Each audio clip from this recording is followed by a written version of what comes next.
नमस्ते दोस्तों, welcome back to the channel.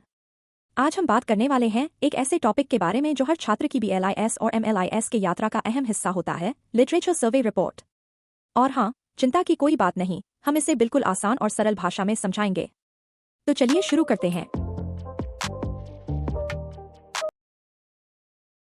Literature सर्वे का मतलब होता है किसी विषय पर पहले से लिखी गई जानकारी को पढ़ना, समझना और उसका सार प्रस्तुत करना। यह रिपोर्ट आपकी रिसर्च का आधार होती है। अगर आप रिसर्च कर रहे हैं तो लिटरेचर सर्वे लिखना आना जरूरी है। चलिए बताते हैं इस विषय को सिर्फ 3 मिनट में बहुत ही सुंदर तरीके से कैसे समझते हैं। साहित्यिक स्रोतों के प्रकार। लिटरेचर के मुख्यतः 3 प्रकार होते हैं। प्राथमिक स्रोत, प्राइमरी सोर्स, मूल या असली जानकारी, जैसे रिसर्च पेपर, इंटरव्यू, सर्वे। द्वितीयक स्रोत, सेकेंडरी सोर्स, किसी और द्वारा लिखी गई जानकारी का विश्लेषण या समीक्षा। तृतीयक स्रोत, टर्टरी सोर्स, द्वितीयक स्रोतों की सूची या सारांश, जैसे विश्वकोश, निर्देशिका। How to do literature survey and understand research articles. इस वीडियो में बताया गया है कि इन स्रोतों को कैसे पहचाना और विश्लेषित किया जाए। अपना टॉपिक कैसे चुनें। टॉपिक चुनना भी लिटरेचर सर्वे का हिस्सा है, और टॉपिक ऐसा होना चाहिए जो आपको व्यक्तिगत रूप से रुचिकर लगे। कुछ उदाहरण हैं। Libraries changing trends, digital libraries, institutional repositories, artificial intelligence applications in libraries, information resources OER, digital information services, e-resources, NEP 2020 and libraries। Video में बताया गया है कि स्मार्ट टूल्स और रणनीतियों से टॉपिक कैसे चुना जाए। रिपोर्ट का स्ट्रक्चर। आप अपनी लिटरेचर सर्वे रिपोर्ट को इस स्ट्रक्चर में लिख सकते हैं। एक सारांश, एब्स्ट्रैक्ट, 200 शब्द। आपके काम का छोटा सार, क्या अध्ययन किया, कैसे किया और क्या निष्कर्ष निकले।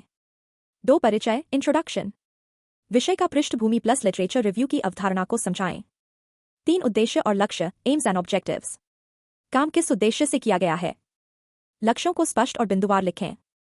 4 सीमा और सीमाएं, स्कोप एंड लिमिटेशंस, समीक्षा किस क्षेत्र तक सीमित है, जैसे स्थान, समय अवधि या स्रोतों का प्रकार। 5 कार्यप्रणाली, मेथडोलॉजी, लिटरेचर कैसे एकत्र किया गया, कौन कौन से स्रोत, सर्च टूल्स, तकनीकें इस्तेमाल की गई, सब उल्लेख करें। 6 मुख्य विषय और उपविषय, थीम्स एंड सब थीम्स, विषय के मुख्य विचारों के आधार पर साहित्य को व्यवस्थित करें। स्पष्टता जरूरी है। 7 निष्कर्ष और सुझाव, कंक्लूजन एंड सजेशंस, सारांश दें, क्या कवर किया गया, क्या नहीं और भविष्य में क्या शोध हो सकता है। 8 संदर्भ और ग्रंथ सूची, रेफरेंसेस एंड बिब्लियोग्राफी, रिपोर्ट में उचित एग्जाम्पल दें, APA शैली का पालन करें। अंत में सभी स्रोतों की सूची दें। How to write a literature review in a research paper video में इस संरचना को उदाहरणों के साथ समझाया गया है। जरूरी दिशानिर्देश। रिपोर्ट लगभग 5000 शब्दों की होनी चाहिए। और सबसे जरूरी, प्लेजियरिज्म की सीमा सिर्फ 10% तक स्वीकार्य है, इसलिए सुनिश्चित करें कि आपका काम मौलिक हो। तो दोस्तों, यह था एक पूरा गाइड की लिटरेचर सर्वे रिपोर्ट कैसे लिखें, आसान और रोचक तरीके से। अगर आपको यह वीडियो उपयोगी लगा हो तो लाइक जरूर करें, अपने दोस्तों के साथ शेयर करें और ऐसे ही शैक्षणिक टिप्स के लिए चैनल को सब्सक्राइब करें। मिलते हैं अगले वीडियो में, तब तक के लिए हैप्पी रिसर्चिंग।